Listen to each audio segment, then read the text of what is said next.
meeting to order. Hello. We're gonna call this meeting to order.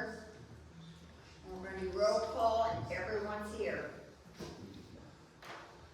And before you've got the minutes from October 16th, I need for everyone to go over them, please.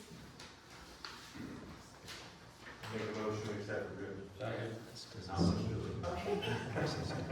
All in favor? Aye. State Road 13. It's just talking about. And how much are Yeah. Yep. Item we have on the agenda tonight is actually kind of two items hybrid. So we have a public hearing for the annexation of the Sequel property. This is a 78.91 acre proposed development. It's 204 homes, density 2.59 units an acre.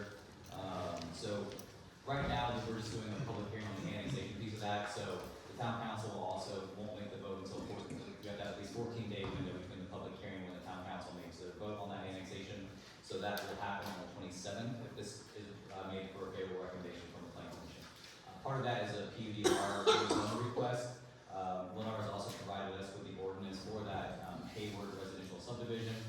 So we do have that. We've been provided that in my comments as well as the updated ordinance. So I'm going to turn it over to Tony Legato with Lennar to do his presentation on the subdivision.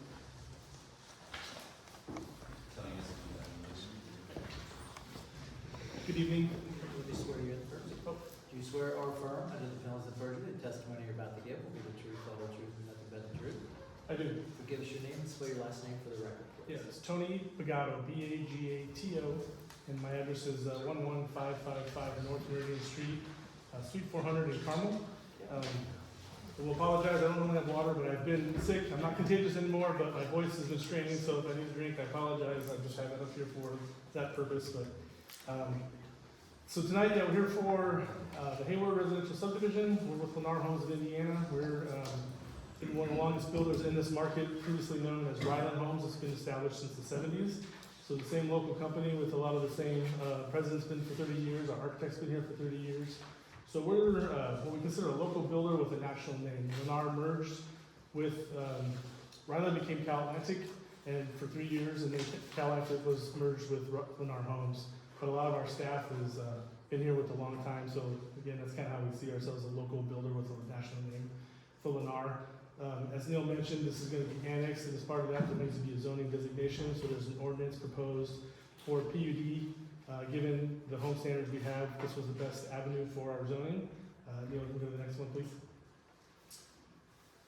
So the site is just under 79 acres, as Neil mentioned. It's located at 7285 Country Road, 800 South.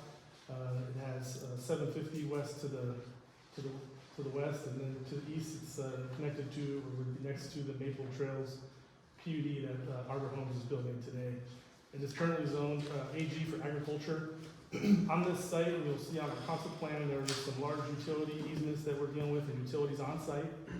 There are power lines there today that has a 200-foot easement across the property, and then center point gas has been in negotiations with the property owner to add another 50-foot easement. And in addition to that, we've been dealing with the town with the site. They're currently drilling test wells in that area, and so on the property, we're accommodating areas where we're anticipating there to be 2 new wells, and then there's going to be a water tower. So with this site, there's quite a bit of constraints that we feel we've come up with a very well-done plan that can accommodate around those conditions we're working with today. Neil, next, please. one correction real quick. It's not a water tower, it's a water treatment facility. Water treatment, sorry. Site plan here shows the overall layout of the development. Because of the easement, you see kind of 2 sides of the road, but all the homes are going to be the same throughout the area, so there's not like one smaller home area versus a larger home area. They're kind of spread out where we were able to make them work without trying to eliminate the need for any cul-de-sacs. We did have one, but we tried to keep that as a minimum. It's better pedestrian flow and connectivity that way. We have 2 main access points that will come in off of Country Road 800 is the main off the north, and then to the west, Country Road 750, and shown there the arrows are pointing in direction. Then we are providing also a stub connection to the east to Maple Trails PUD. This current layout does accommodate for 204 home sites, which comes out to a net density of 2.5 dwelling units per acre. But our open space is 41% of the site, which is roughly 32 acres, a little almost 33. The site will have perimeter landscaping that you've seen within the UDO standards. We've enhanced it actually above the standards of the UDO. We have a development, Springbrook, that's currently in the town's jurisdiction, and it would be similar to that kind of mounting and landscaping you may have seen in Springbrook. Next.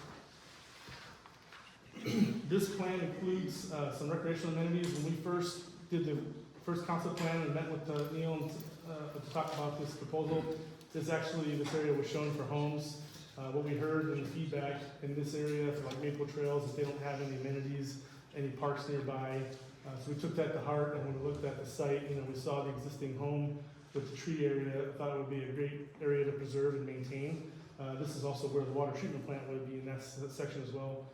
But what we were able to do in this area is create some trails, some parking area with, it's gonna have a pool house, playground, and then we're accommodating 3 sports courts there near the road that could be, they're oriented north, so that'll accommodate pickleball. It's the most popular right now. On the next slide, it'll show is a kind of picture of our standard pool and pool house that you see within our communities, and then our typical playground. Total amenities, what this equates to is that we've done the cost, it's a little under $1 million, and so it comes out to $4,000 per home of value. It's not necessarily added cost to the homeowners, it's just that value that they get as part of our community that we'll provide in this proposal. Our homes that we're proposing here is under our Venture Series. These are also in Springbrook, if you're familiar with that. In the PUD, we're including a minimum of 2 materials, which will include brick wainscot on the front facade. On the corner home sites, we've added that there will be 4-sided brick, so that wainscot will go around the whole, all sides of the home when it's on a corner. And then on the perimeter homes, when there's a rear elevation along 800 or 750, we're saying that up to 50% of those homes are going to have enhanced architectural treatment. So that could be either a sunroom, 4-sided brick, covered patio, or a screen porch type of scenario. So that provides articulation and some variation that you'd see along with our coloring. As you can see with our homes, we believe that they provide a diversity of architectural coloring and articulation. There's a similar theme, kind of a craftsman theme that fits here in the Midwest that we've used for years, even as Ryland.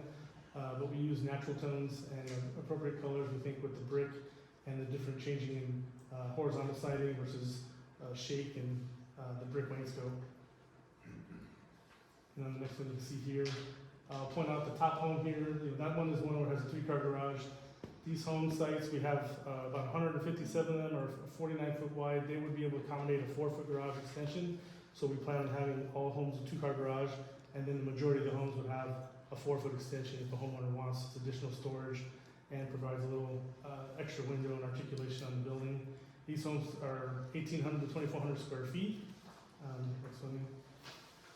The one thing with Lennar, we have an option. We have what we call everything included. If you're not familiar with Lennar, this is included in our standard home price. So in our home, when a buyer comes in, they come in, they'll see interior 9-foot ceiling heights, hardwood floors on the first floor, and stain-resistant carpet on the second floor in the bedrooms. 1 windowsills, LED lighting, smart technology including Ring doorbells, smart thermometers, and then energy efficiency is built into the home, into the construction, inspected by a third party. Next one. In our kitchens, we include stainless steel appliances, decorative cabinets that are 42 inches. The standard is normally 30 unless you chose this on your own, but we include the 42 inches. 2-centimeter quartz countertop, and usually every home will have a kitchen island and all chrome fixtures throughout the home. So the faucets, the handles, everything that's around the home, the bathrooms will be chrome fixtures. And then on the exterior, we include brick wainscot in this proposal, fiberglass front doors with half glass, sod front yards, sometimes the whole yards depending on how it plays out. But we'll have street trees and landscape package. And this equates to over $30,000 worth of included features in the home price. So when you see another builder, they usually have a base home, and you have to add all these options to get that value in. It can also delay sometimes the construction and the sale of the home. For us, these are included. It's automatically part of the price. So it makes our base home more expensive than a standard builder's base home, and higher quality, in my opinion. It brings more value to our homeowners. It's a move-in ready home. just wanted to show some recent approvals in comparison. Maple Trails, which is next door, which we'll connect to, it was approved at 379 homes, 2.5 dwelling units per acre as well, which is the same as our density, 31 open space, 31%, sorry, so that's less than ours. The only amenities I saw in the PUD was the requirement for the trail, and then they have a 25% minimum brick on the front. And then the next one that was recently approved, Quarry Springs, there was 221 homes, that's 3 dwelling units per acre, so more dense than our site today. 24.6%, so again, less open space. Only commitment was the playground in the PUD, and I didn't see any brick requirements, standards in the PUD. So just pointing those out to show, like, we believe our PUD is a higher quality and our standards are gonna be much higher than has been recently approved. And so, continuing on, we had a neighborhood meeting on 9/18. We were anticipated to be here in October. There was a legal error issue with our newspaper, but we held that meeting on September 18th. We heard some concerns about the density. You know, as I stated, at 2.5 units per acre, and with the constraints of the easements on this site, we feel like we've laid out a very respectful plan, and it's in line and even less dense than one of the PUDs I've shown there. Concerns about the home sizes, you know, in this area, we feel with it being around the constraints that I pointed out, the utilities, we feel like the right size home and the right pricing could sell, but if we tried to do larger homes at a higher price point in today's interest rates, we don't think that's feasible at this property, and believe that this would be the best proposal we can bring forth to the community. And then traffic is one of the things we definitely heard and have taken into consideration. I have a few slides here to kind of cover just briefly our traffic analysis study from A&F. They looked at the overall growth of the area. They looked at nearby developments as well as the general growth anticipated by the town. That's worked through with the town staff on how they figure that out. The intersection study, they're listed there. And based on the report, the next slide please, Neil, it shows that trips generated are during the AM peak, you're gonna have 36 cars entering, and exiting is 107, so 6 to 9. You know, this is because people have staggered work hours or drop their kids off at school. When you see 204 homes, one, they're not there all at one time, so they're gonna be staggered over, you know, several years as it gets built. But not everyone's leaving at the same time, so you don't have 200 cars or households leaving all at the same time. And same thing when you're coming in back in the evening, which that peak time is between 3:30 and 6:30 p.m. According to these engineering manuals, that's way above my knowledge, but the engineers that we pay to do this and do the work have study manuals that show all this data. It's 122 cars coming in and 72 exiting during that peak. There's recommended inbound and outbound lane improvements, which would require XL, decel lanes on our side, and maybe potential other improvements that we can accommodate if needed. And then adequate levels of service based on that study shows it will be maintained even though the traffic is going to increase because there's more homes. But the level of service that's there today will be maintained. And the next one. Yeah. So in conclusion, you know, after working through staff and going through several variations, we believe that this is an appropriate land use. We believe we're providing high quality homes. There's definitely amenities we think are top notch for this community, and 41% open space. One thing we added in the PUD, and where else to put it, but we have a public safety fee that we've negotiated with the town. If approved, it will add just over $100,000 towards public safety.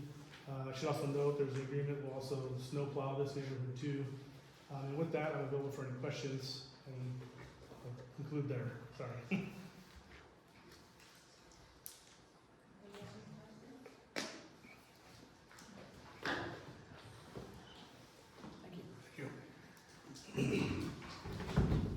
So is everyone that wants to speak signed the sign-in sheet?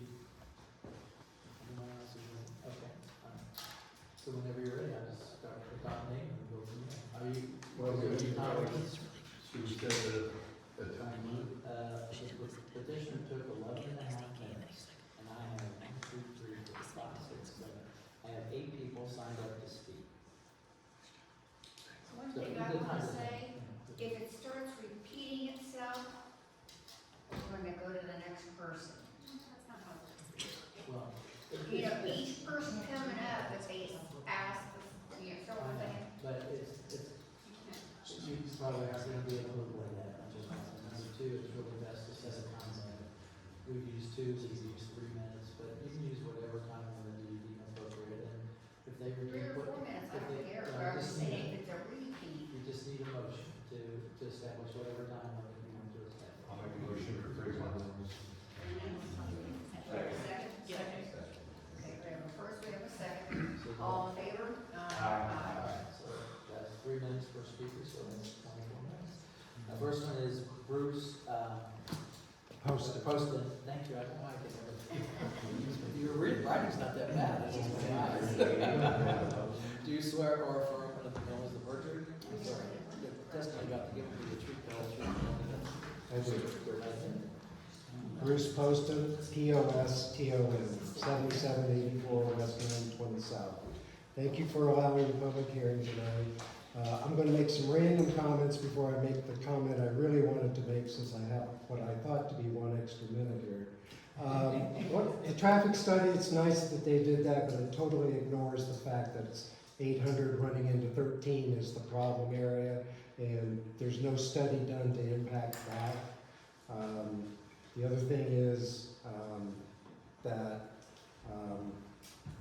there's no turnoff lane from, if you're heading east on 800 South to go south to 750, you need a deceleration lane there, but you're not going to own that property, you know, so that's going to be a safety concern, even though they're saying that it's not a big impact on the traffic.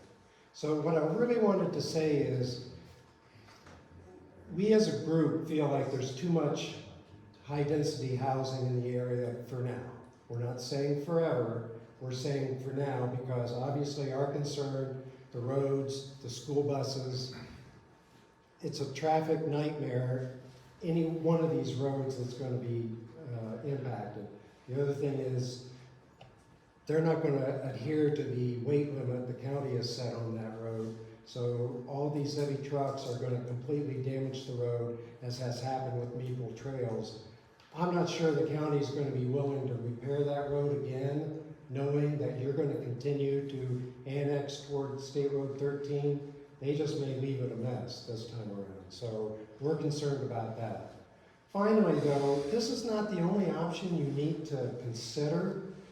Yeah, tonight you do, but you can put a pause on all of this. You can say, look, there are other alternatives out there. In fact, one of our members made a presentation to 3 of you not too long ago on something that we as a group are pursuing, which is getting mixed-use development on these parcels of land.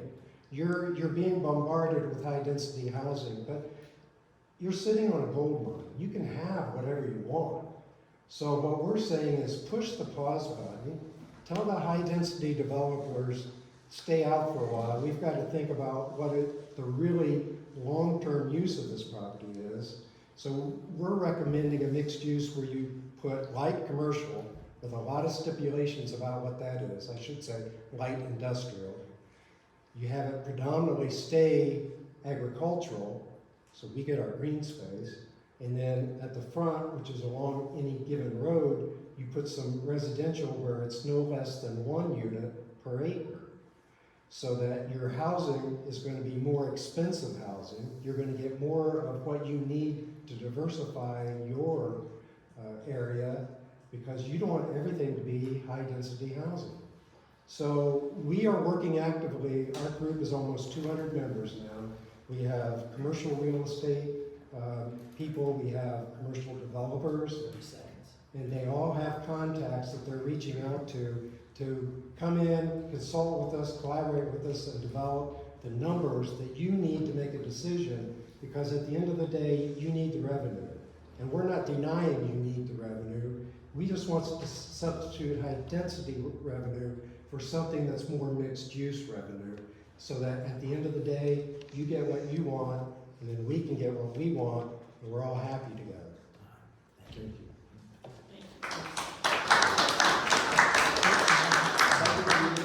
Megan Ewing.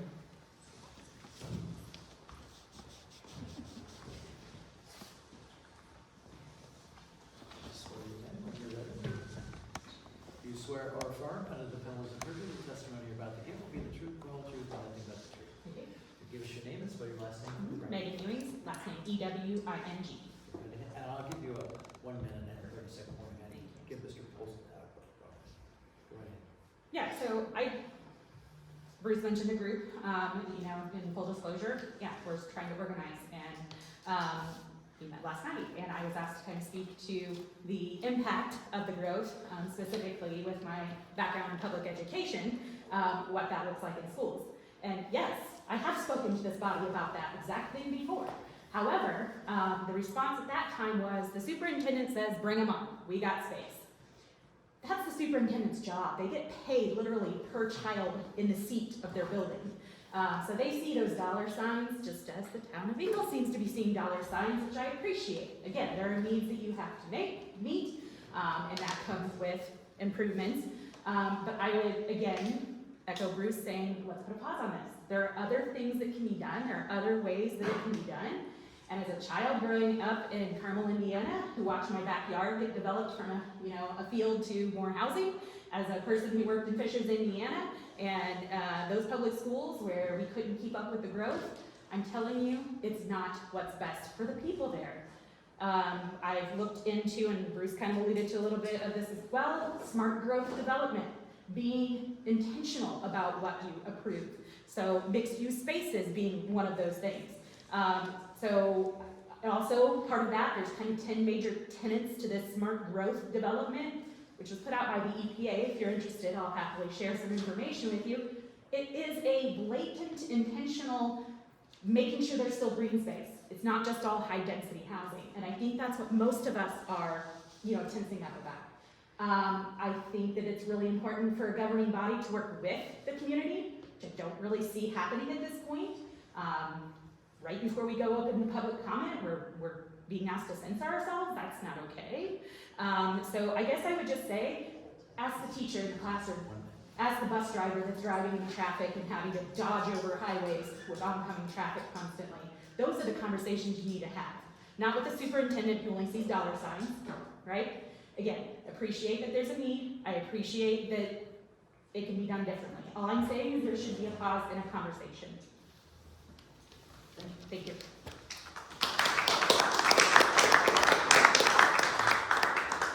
Sally Mayer.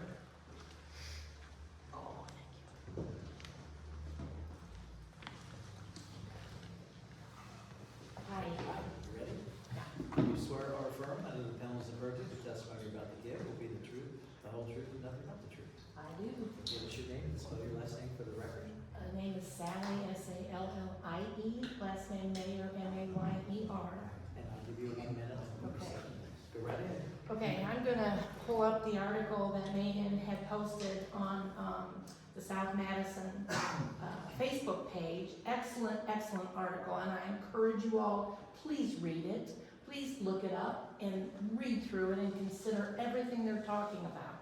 I'm just gonna read a little excerpt which I think really hit home. This is Ingalls. This is Portville. These are small towns in rural Indiana. Again, this is from the EPA. Many small rural communities face challenges of local government staffing. Limited staff size and experience can mean inadequate attention to time-consuming but important issues. Such a community but important issues such as community visioning process, comprehensive planning, regional collaboration, and skill development to create and implement growth and development policies that support community goals and needs. And you have a community that is not supporting the high-density homes. And this quick hurry up, let's build, let's build. The result is often haphazard development that supports individual landowners and developers' interests, but does little to conserve valuable resources or channel new investment in the most efficient manner for the community as a whole. So they know what we're going through here in rural parts of our country. And they talk about the edge of the urban development. We are prime. We are right at the edge of all the city and the towns and all this development, and they're grabbing land. And the developers want this, and they're making buck on this. And in the meantime, those of you who are in charge of this, who control how this is gonna look in 10 or 15 or 20 years, you need to slow down, please.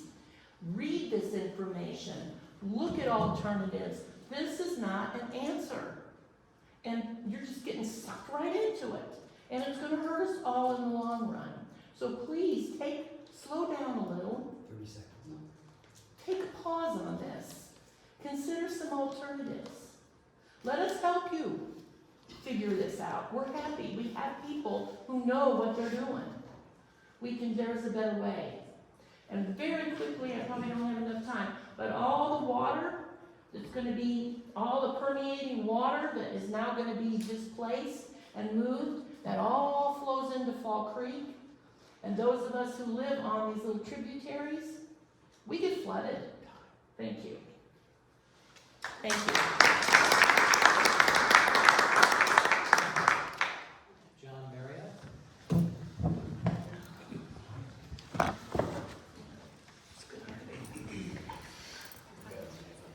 Do you swear or affirm under the penalties of perjury the testimony you're about to give will be the truth, the whole truth, and nothing but the truth? I do. All right, give us your name, please, and spell your last name for the record. John Marriott, M-A-R-R-I-O-T-T. And so I'll give you over a minute and 30 seconds. Okay, that's fine, go right ahead. In 2006, the town of Ingalls decided to annex a circle around my property. Now, without representation, you guys are moving in and doing all kinds of stuff that really isn't very nice for us. Just take a second and look at what you're doing. The only reason they have 49 or 41% open space is because the utility lines come through there. Are they gonna give the people in those houses on each side of the high power lines cancer discount on those? Just an idea.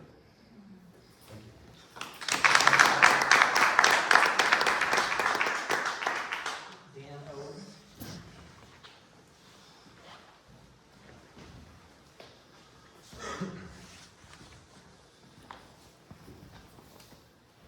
Get an extra minute for the hat, so.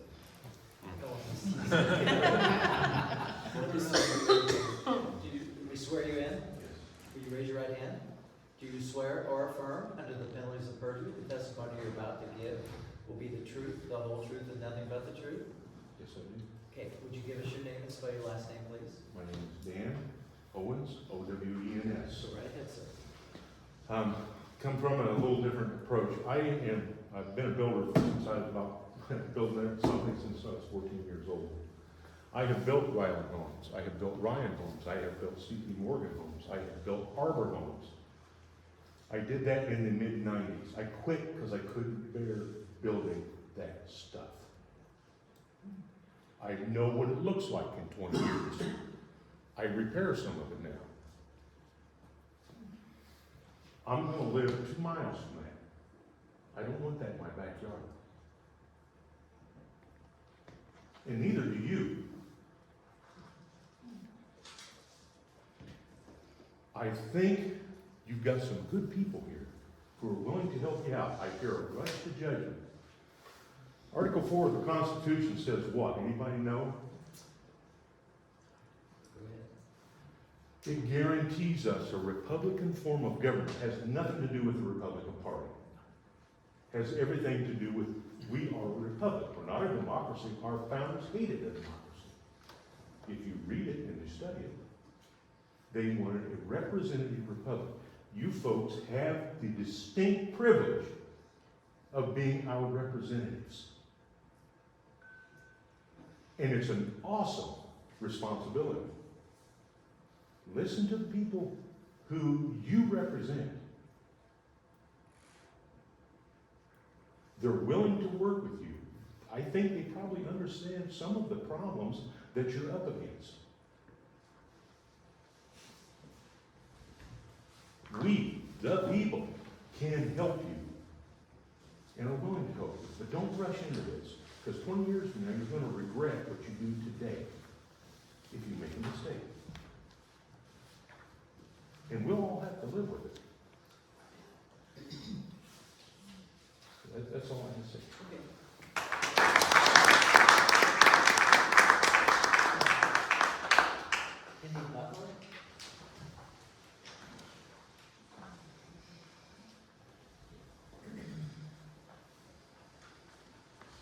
How are you? Good, how are you? Okay. Do you swear or affirm under the penalties of perjury the testimony you're about to give will be the truth, the whole truth, and nothing but the truth? I do. You give us your name and spell your last name, please, for the record. Penny Butler, B-U-T-L-E-R. Same thing, 1 minute and 30 seconds. Sure. Go right ahead. I probably won't even take the whole 3 minutes. I was gonna talk about traffic and I will not do that for you.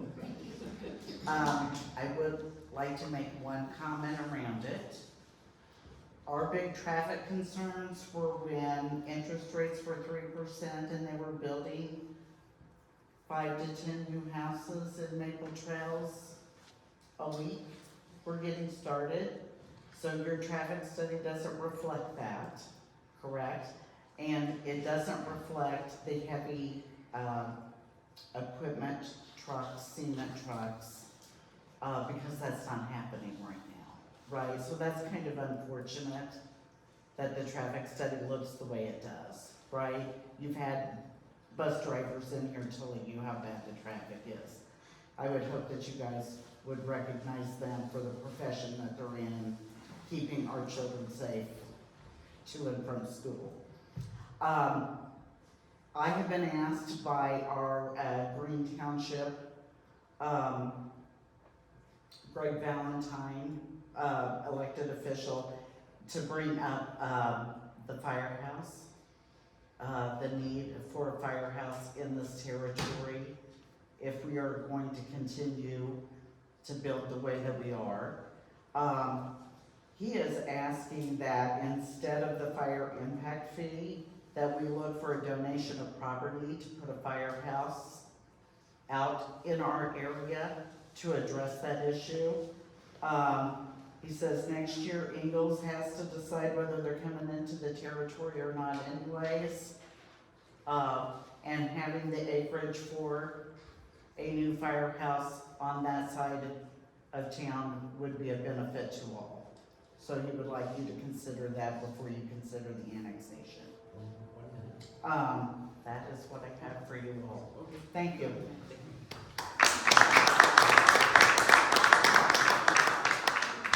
Andrew Hale.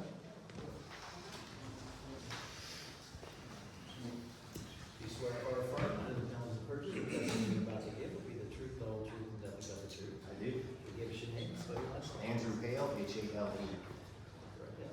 So, I'm not gonna restate what everybody's already said. We've been here many, many times, we brought up many, many of the exact same concerns. We brought it from different angles, different approaches, different facts, different articles. It's the same thing that we keep bringing up. And I understand that everybody's tired of hearing it, but we bring it up because we genuinely care. So our group has truthfully put forth lots of effort to come up with alternatives for you all. All we're asking is that you give us some time to present them to you, to show you that there is another way. If we wanted to go with larger plots of land, single homes on 1 acre, I know that people are willing to buy those. I'm having a house built by Joiner Homes. That's kind of what they do. They're experts in that. There's alternatives. There's businesses that would love to come in and put small, low impact on environment in this area, mix it with homes, throw some farmland in there, make a lease out of it. You all, as the town, will collect from that, and then everybody's happy. There's tons of alternatives. So what we're asking, as always, is to slow down and consider all of our opinions, all of our time, all of the energy that we're putting into finding alternatives, and let us be part of the team. We don't want to be opposing one another. We can work together, and we can all be happy in where we live. We truly can. So I'm hoping that someone is willing to put forth a motion tonight to postpone the voting on this. And I'm not taking away all the hard work that Neil and everyone else has put into this. I understand it's a lot of work that you all have put into it. But it's more than that. Let's not get, focused, tunnel focused on one thing. There's more out there, I assure you. That's all I have. Okay. Thank you.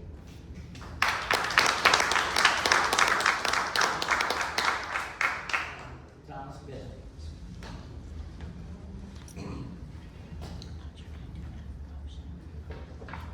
swear or affirm that the testimony you're about to give will be the truth, the whole truth, and nothing but the truth. Give us your name and spell your last name, please. Thomas Bennett, B-E-N-N-E-T-T.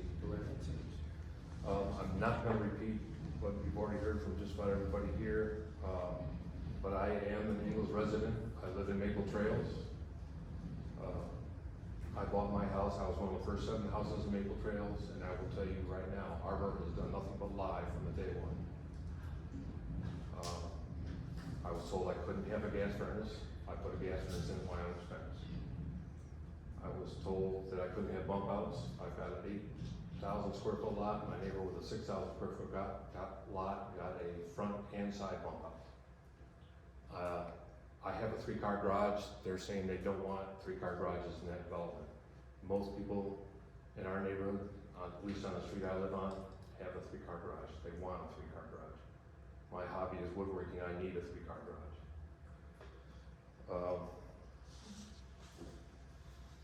As far as I know right now, both developers are building a lot of spec houses. That means people can't come in and pick what they want in the house. I don't know if that's their plan for this development or not.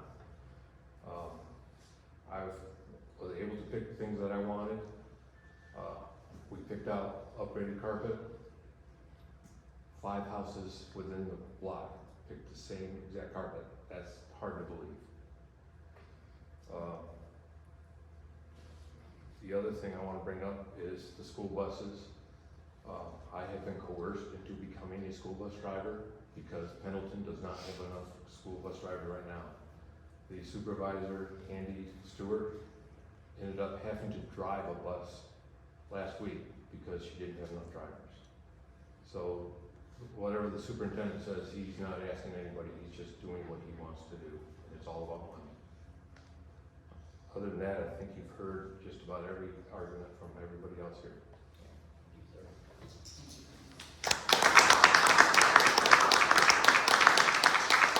That's all I have on the list, so, additionally, we have 5 minutes to answer any comments or make any other additional comments, so, if you wanna come on up, you're still under oath. So, 5 minutes, I'll give you a 1 minute, and I'll go to second one. 1 minute. Okay. Go right ahead. Just State Road, even though our traffic study didn't look at State Road 13 and 800, we have been discussing those improvements with NDOT. They are in litigation. They have 4 properties they're going through condemnation on. That's why it's been delayed. So in the meantime, they are looking at new signage and other striping to help. Unfortunately, we don't know that timing because it depends on the court process, but there will be improvements there in the future. As well as the growth, I mean, our engineers, they look at the future build out of Maple Dales, not just trails, not what's just happening today if it's slowed down. They look at the future growth and the projections of the entire build out, so that shouldn't impact the traffic study. As for, the timing process, we have the first hearing tonight, but we've been working with staff for months. I mean, this has been an ongoing project, so I don't feel that it's rushed. It's been 6 months in the workings with mostly staff. And yes, there's a big chunk of the open space is the easement, but our first plan was, again, we had no amenities beyond a trail. It was more homes, and they were smaller home sites, all 45 foot wide. We heard some of the concerns about wanting bigger garage areas, so we've made the majority of them large enough to have the 4-foot extension. And we did it, looking at the site, wanted to be respectful and provide amenities for our community that we're building there, and provide more open space and took away homes that we felt we could have added. So we did increase the open space beyond our initial plan, in working with the town, the comments we heard from Neil, as well as trying to address the issues for the water needs there as well. In short, I mean, there's really not much else to add other than saying, we're building homes that are serving a market. The market demand in Indianapolis is still very strong. There's been a lot of economic growth here when the market was very slow coming out of 2008, so this market is just well underserved. I think, the area can support all types of housing, but I think right now our proposal is what you're reviewing. This is the type of home we build, and we feel it's very respectful and high quality homes. Again, I can answer any questions if anything else didn't get addressed.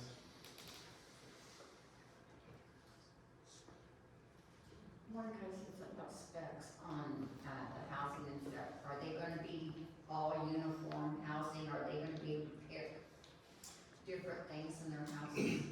They'll be able to pick which elevation and floor plan they want, but for the interior, no, as I stated, we build it all as, with those standard options, because it's, what we found is those are 80% options people chose anyways, and when we put them ahead of time, there's no delay from our vendor because they know specifically what type of material we need, what type of appliances we need.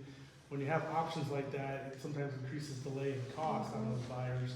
And so Lennar's model is, the biggest competitor in the market is resales. And when you're looking at resales, you're going in and whatever was already put there, you may have a budget to remodel it, but most homeowners don't. They have to live with what they have and then maybe save up and change it later. We put in nice quality things that we hope people aren't gonna change, but they have that ability because they're taking it almost as a resale, but brand new. And again, these are standard things that 80% of our homeowners over the years have picked, like stainless steel appliances, hardwood floors, LED lighting. So it's all high end. Again, I mentioned over $30,000 worth of upgrades that are in our home standard compared to another home that wouldn't be coming with any of that from another builder without adding an extra. What is the determination to how many spec houses you're gonna build within a particular neighborhood? I guess I'm not sure. You know, how we come to the overall density?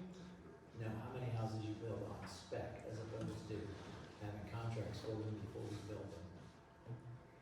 Well, I mean, we build all our houses for the community growth. I mean, that's how they are. So, You're not planning on building any spec homes in this neighborhood? well, I guess we build them and then we sell them as they market them, just like a resale home. So they're usually under contract by the time you finish, but not necessarily in the beginning. So how many different types of homes are going into this development, is what I'm trying to figure out. Are they all gonna look alike, or are there several different kinds of homes? Yeah, so can you go back to the home slide? Sorry, Neil. I mean, this is a variation of, they're all called Venture Series, but there's gonna be up to 15 different elevations where they look different, have color, and then even then within the 15, even within the 15, there's variation in the color of the brick and the colors. Okay. So they will not, they will not look the same. And, yeah. And we also require them to do an anti-monopoly, Yeah. section of the PUD, so that you can't have the same, Okay. with the three As lots. far as the inside and stuff, I understand that. My son does, have you heard of American Home for Rent? Yes. He goes in and he does that. He goes in and says to me, I need a vendor to come in and do the floors, I need a vendor to come in and do the painting, and that's what he does. And he said pretty much all of his houses, he's in Greenfield. Mhm. And, he said pretty much all the houses that he works in, they're all pretty much the same color paint, the same color carpet. So, Yeah. anybody that does any of that stuff.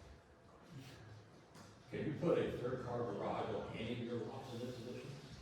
We wouldn't be able to fit the third car, no, only the 4-foot extension at this time, without changing some of the lot sizes. How long are the driveways gonna be? How many cars can you get on it? You'll be able to stack two side by side, and they shouldn't go into the sidewalk. So it's a minimum of 20 feet, and I think in the PUD, we may have a 25-foot front yard setback. So it's 25 feet, so you'd have two, Two side by side. yeah, correct, two side by side without encroaching into the sidewalk. Have you done any kind of study where you know how many people actually prefer a third car garage? Has any of your visions, how many of those have three car garages? I don't have any specific studies that I'm aware of. I mean, our sales teams look at things. We have to look at each, site based on what we can fit, and with the, with the utilities around here, the constraints are pretty tight. But we were trying to at least accommodate the storage area so that people still fit their cars in there. So you'd actually give up, maybe 4 or 5 or 6 different lots in order to make some of them big enough for a third car garage. And that's what would happen if we wanted to accommodate that, yes. Don't you think it'd be worth it for the people? For the people that want it? From what, like I said, what we look at is most people at least want the storage. That's a lot more beneficial. But there'll be people that want 3-car garages that just wouldn't be able to get in this community. Then we'd have to find one in another development. Okay, thank you.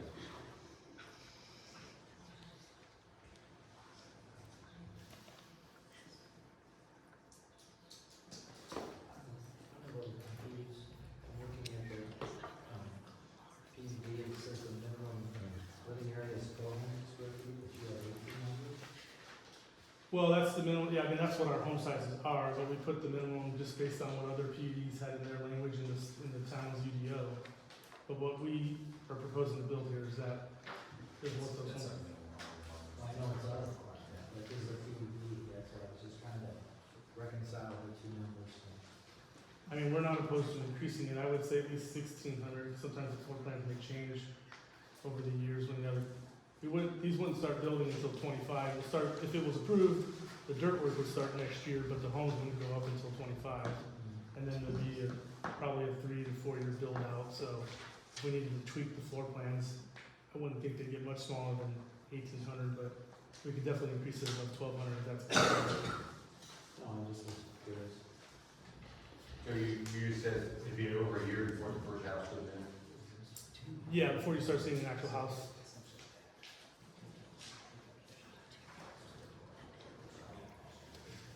Question over here.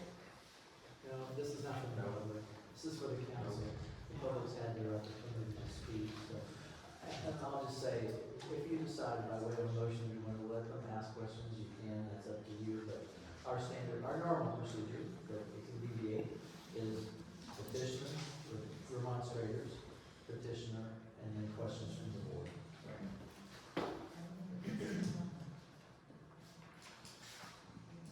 Could any of you ask him to clarify an answer he gave to a question before? Because I don't think he answered it. But I don't hear a question from him, it's not you Okay. asking him to ask a question. Although that's a good way to try to get him. I don't think he answered your question. I asked him if it'd be a year. No, his question, I'm sorry, Joe, yeah. Well, I mean, I think he answered it. It was kind of non-answer. What was the answer? I'm sorry. I mean, well, we build our homes to anyone who wants to buy them. They're not necessarily contract built. So people say spec, well, Well, there's decision inventory. made as to whether spec homes were built or not, I guess was the question, and how many spec homes are gonna be in this neighborhood? And I guess the answer was that you were not going to, you didn't know. Well, no, we build all our homes to sell them to whoever wants them. So I don't like just saying spec because I think that gives a negative connotation. It's like a cheap home.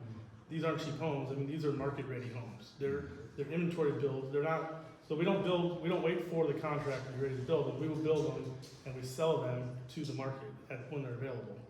But a lot of times, because of our quality homes, a lot of them they're usually under construction before or under contract before we finish.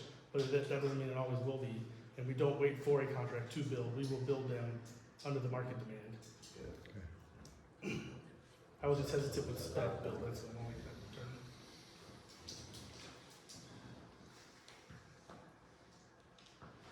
Any other questions from the board?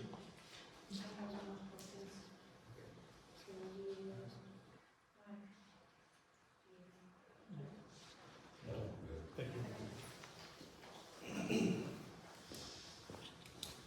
So now it's time for discussion and possible motion.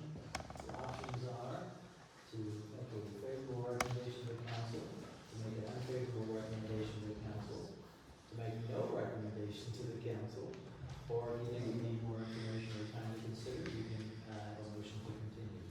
Those are your four options. Did you give us some?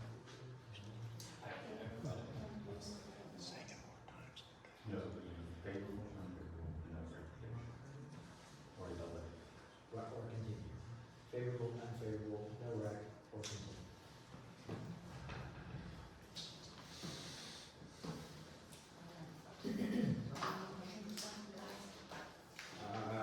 I'll make a motion for a favorable recommendation.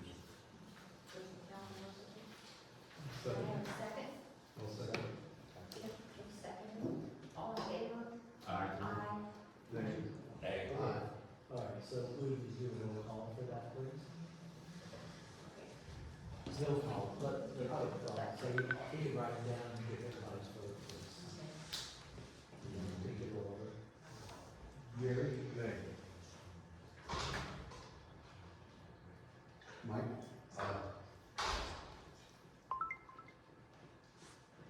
Joey? Aye.